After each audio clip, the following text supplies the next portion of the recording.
Good morning students. ये आपका subject है हिंदी फर्स्ट चैप्टर। आज हम रीड करेंगे सिक्स चैप्टर में क्या है, जैसलमेर की राजकुमारी। जैसलमेर की राजकुमारी ये कहानी हमारे प्रसिद्ध आचार्य चतुरसेन शास्त्री द्वारा, जो हिंदी के प्रसिद्ध लेखक थे, उनके द्वारा लिखी गई है और उन्होंने अनेकों कहानियाँ और उपन्यास लिखे हैं। ज़्यादातर उनकी रचनाएं हैं जो भारतीय गौरव को जगाने वाली ऐतिहासिक घटनाओं पर आधारित होती थी, जिनमें से एक ये भी है, जैसलमेर की राजकुमारी। भारत के बहादुर लोगों की वीरता से पूरी दुनिया परिचित है। भारत के लोग बहादुर तो होते हैं, न्याय और नीति का पालन करने वाले भी होते हैं। दुनिया भारत से सीखती है कि मित्र हो या शत्रु, शरण में आए व्यक्ति की रक्षा और उसकी देखभाल कैसे की जाती है। आइए पढ़ते हैं कि जैसलमेर नामक राज्य की राजकुमारी ने क्या किया।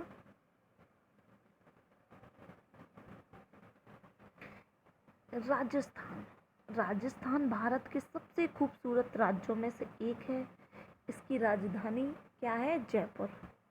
यहाँ की संस्कृति दुनिया भर में मशहूर है।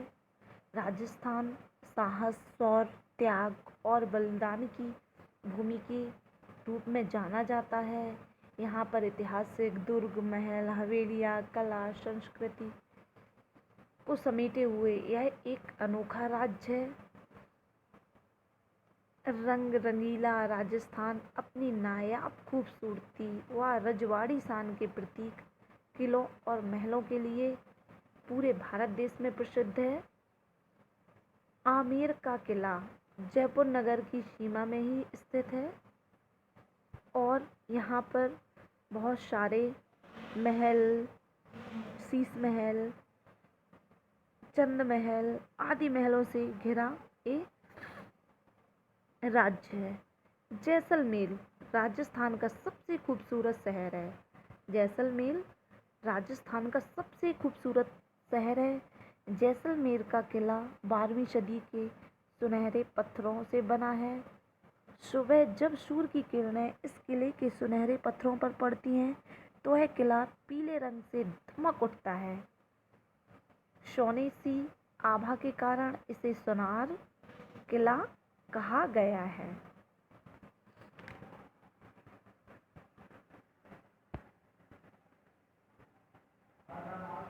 राजकुमारी ने गर्व से हंसकर कहा, पिता, दुर्ग की चिंता ना कीजिए। जब तक उसका एक भी पत्थर अन्य पत्थर से मिला है, उसकी मैं रक्षा करूंगी।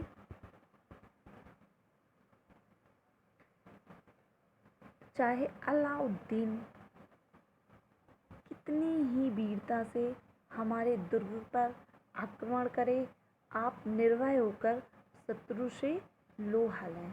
ये राजकुमारी कौन थी? राजकुमारी रत्नावती थी, जो अपने पिताजी से कह रही हैं कि हम इस दुर्ग की आप चिंता मत कीजिए, इस दुर्ग का कोई कुछ भी बिगाड़ नहीं सकता, मैं इसकी रक्षा करूंगी। और अलाउद्दीन खिलजी कितना ही वीर हो, लेकिन हमारे दुर्ग पर आक्रमण नहीं कर सकता, और अगर करेगा तो वो हारेगा। इसलिए आप निडर होकर, निर्भय होकर, भय को छोड़कर अपने शत्रु से लड़ाई कीजिए और दुर्ग की चिंता मत कीजिए। यह जैसलमेर के दुर्गाधिपति महाराव रत्न सिंह की कन्या थी। जो महारानी बोल रही थी वो कौन थी? महाराव रत्ना सिंह की पुत्री थी। यह इस समय बलिष्ठ घोड़े पर चढ़ी हुई थी और मर्दानी पोशाक पहने थी। उनकी कमर में 2 तलवारें लटक रही थी, पीठ पर तरकस तीरों से भरा हुआ और हाथ में धनुष।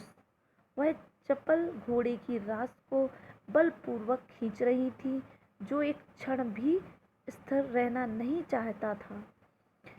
ये जो बोल रही थी वो कौन थी? महाराव रतन सिंह की, जो यहाँ के राजा थे जैसलमेर के, और उनकी पुत्री बोल रही थी। उन्होंने अपने पिता से ऐसा कहा कि आप दुर्ग की चिंता ना कीजिए और अपने शत्रु से निर्भय होके लड़ाई करिए, युद्ध करिए। इस समय वो एक घोड़े में चढ़ी हुई थी, मर्दानी पोशाक पहने हुए थी और उनकी कमर में तलवारें लटक रही थी और उनके तीरों से भरा हुआ तरकस पीठ पर था और हाथ में धनुष। और वो घोड़े की रास को बलपूर्वक खींच रही थी, क्योंकि वो घोड़ा स्थिर नहीं रहना चाहता था। रत्न सिंह एक हाथी के फौलादी हौदे पर बैठे आक्रमण के लिए प्रस्थान कर रहे थे। सामने राजपूत सवार नंगी तलवारें लिए मैदान में खड़े थे। उनके घोड़े हिनहिना रहे थे और शस्त्र झनझना रहे थे। जो महाराज रत्न सिंह है वो हाथी के ऊपर एक लोहे की फौलाद से बना हुआ मजबूत पौधे पर बैठे हुए आक्रमण के लिए तैयार खड़े हुए थे, जाने के लिए तैयार खड़े हुए थे। और उनके जो सेना लोग हैं अपनी मैदान में खड़े हुए थे, तलवारें खींचे हुए, और उनके घोड़े हिनहिना रहे थे, क्योंकि वो घोड़ों में बैठे हुए थे। कुछ पैदल थे, कुछ घोड़े में बैठे हुए थे, और जो उनके शस्त्र झनझना रहे थे, लड़ने के लिए तैयार थे। रत्न सिंह ने पुत्री के कंधे पर हाथ धर के कहा, जो महाराज रत्न सिंह थे उन्होंने अपनी पुत्री के कंधे पर हाथ रख के कहा, बेटी, तुझसे मुझे ऐसी ही आशा थी। मैं दुर्ग को तुझे सौंपकर निश्चिंत हो गया हूँ। देखना, सावधान रहना, शत्रु केवल वीर ही नहीं, धूर्त और छलिया भी है। उन्होंने कहा। रत्न सिंह ने अपनी पुत्री को समझाया और उनसे कहा कि मुझे तुमसे ऐसी ही आशा थी और अब मैं दुर्ग को तुझे सौंपकर निश्चिंत हो गया हूँ, लेकिन सावधान रहना, क्योंकि जो तुम्हारा शत्रु है वो वीर ही नहीं है, वो धूर्त, छलिया, कपटी सब कुछ है।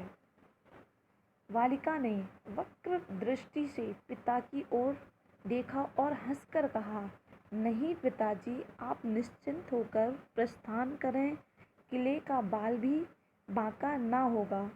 और जो महारानी रत्नावती थी उन्होंने तिरछी नज़रों से पिताजी की ओर देखा और हंसकर कहा कि आप चिंता ना कीजिए और आप आराम से जाइए, किले का कोई भी कुछ नहीं बिगाड़ सकता।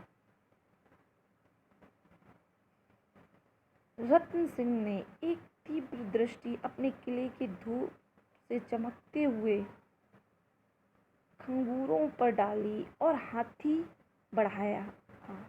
इसके बाद दुर्ग का फाटक बंद हो गया। टिड्डी दल की भांति शत्रु ने दुर्ग घेर रखा था। सब प्रकार की रसद बाहर से आनी बंद थी। रसद मीन्स खाद्य सामग्री।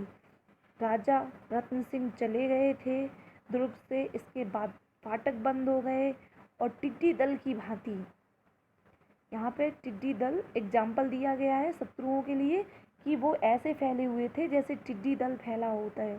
दुर्ग के चारों ओर उन्होंने दुर्ग को घेरा हुआ था शत्रुओं ने। सभी प्रकार की रसद बाहर से आनी बंद थी। रसद मीन्स खाद्य सामग्री बाहर से आनी बंद थी।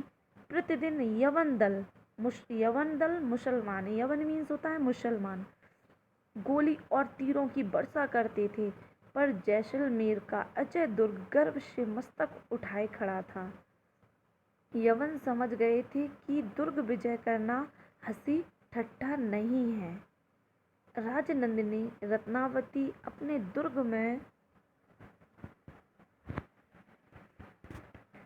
सुरक्षित बैठी शत्रुओं के दांत खट्टे कर रही थी। वो अपने दुर्ग में बैठे ही वहीं से उनको दांत खट्टे करना मतलब लड़ाई कर रही थी उनसे, वहीं पर बैठे बैठे मजा चखा रही थी उनको और उनसे डट के सामना कर रही थी। वह अपनी सखियों समेत दुर्ग के किसी बुर्ज पर जाती और वहां से सनसनाती तीरों की वर्षा करती और कहती, मैं स्त्री हूँ, अबला नहीं, मतलब मैं स्त्री हूँ, कमज़ोर नहीं हूँ, मुझ में साहस और हिम्मत है। मैं इन यवनों मुसलमानों को समझती क्या हूँ। उसकी बातें सुन सहेलियाँ ठाठा ठाठा कर हंस देती, खिलखिलाकर हंस देती थीं। मालिक गाफुर एक गुलाम था। मलिक गाफुर, जो मलिक गाफुर था वो क्या था? अलाउद्दीन खिलजी का एक गुलाम था जो यमन सेना का अधिपति था। उसने सोचा था कि जब किले में खाद्य पदार्थ कम हो जाएंगे, दुर्ग वश में आ जाएगा, उनके कब्जे में आ जाएगा। फिर भी वह समय समय पर दुर्ग पर आक्रमण कर देता था, परंतु दुर्ग की चट्टानों और भारी दीवारों को कोई भी क्षति नहीं पहुंचती थी। क्षति मीन्स नुकसान नहीं पहुंचता था। राजकुमारी बहुधा बुर्ज पर से कहती, हे धूर्तगर्द, उड़ाकर और गोली बरसाकर मेरे किले को गंदा कर रहे हैं, इससे क्या लाभ होगा? और वो वहाँ से बैठे हुए उनका जो यमन दल है, मुसलमान लोग हैं, इनका मजाक उड़ाती हैं, कहती हैं, ये धूर्त कपटी लोग, गर्द मतलब धूल उड़ाकर गोली बरसाकर मेरे किले को गंदा कर रहे हैं, इसका कोई परिणाम नहीं है, इससे इन्हें कोई भी लाभ नहीं होगा। यमन दल ने एक बार दुर्ग पर प्रबल आक्रमण किया। प्रबल मतलब तेजी से बहुत भयानक आक्रमण किया। राजकुमारी चुपचाप बैठी रही। जब शत्रु आधी दूर तक दीवार पर चढ़ आए, तब भारी पत्थरों और गर्म तेल की वह मार पड़ी कि शत्रु सेना छिन्न भिन्न हो गई। लोगों के मुंह झुलस गए, कितनों की चटनी बन गई, हजारों तौबा तौबा करके प्राण लेकर भागे। एक बार उन्होंने सोचा कि हम अब दुर्ग पर कब्जा कर लेंगे। उन्हें ऐसा महसूस हुआ शत्रु दल को, लेकिन उस टाइम राजकुमारी चुपचाप रही। फिर उन्होंने, जब उनके शत्रु आधी दूर चढ़कर आ गए, तो उन्होंने समझदारी का काम किया और भारी पत्थरों और गर्म तेल से अपने शत्रु की सेना को छिन्न भिन्न कर दिया और उन्हें अपने प्राण लेकर भागना पड़ा। सूर्य छिप रहा था। राजकुमारी चिंतित भाव से डूबते हुए सूर्य को देख रही थी। उसे 4 दिन से पिता का संदेश नहीं मिला था। वह सोच रही थी कि इस समय पिता को क्या सहायता दी जा सकती है। वह एक बुर्ज के नीचे बैठ गई। धीरे धीरे अंधकार बढ़ने लगा। उसने देखा एक काली मूर्ति धीरे धीरे पर्वत की तंग राह से किले की ओर अग्रसर हो रही है, आगे की ओर बढ़ रही है। उन्होंने समझा पिता का संदेश वाहक होगा। वह चुपचाप उत्सुक होकर उधर ही देखती रही। उन्हें आश्चर्य तब हुआ जब उसने देखा वह गुप्त द्वार की ओर न जाकर सिंह द्वार की ओर जा रहा है। तब उनको आश्चर्य हुआ और उन्होंने सोचा कि वो अवश्य शत्रु है। राजकुमारी ने एक तीखा बाण हाथ में लिया और छिपती हुई उस मूर्ति के साथ ही द्वार के ऊपर आ गई। वह मूर्ति एक गड्डी को पीठ से उतारकर प्राचीर पर चढ़ने का उपाय सोच रही थी। प्राचीर मतलब दुर्ग पर चढ़ने का उपाय सोच रही थी। राजकुमारी ने धनुष पर बाण चढ़ाकर ललकार कर कहा, वहीं खड़ा रहे। राजकुमारी को सम्मुख सामने देखकर वह व्यक्ति डर गया। डर से बोला, मुझे किले में आने दीजिए, बहुत जरूरी संदेश है। वह संदेश वहीं से कहे। ये किसने कहा? राजकुमारी ने कहा, वह संदेश वहीं से कहे, वह अतिशय गोपनीय है। फिर उसने कहा कि जो वहाँ पर राजकुमारी के ने जिस व्यक्ति को देखा था उस व्यक्ति ने कहा, वह अतिशय गोपनीय है। कुछ चिंता नहीं, ही कह किले में आकर कहूँगा।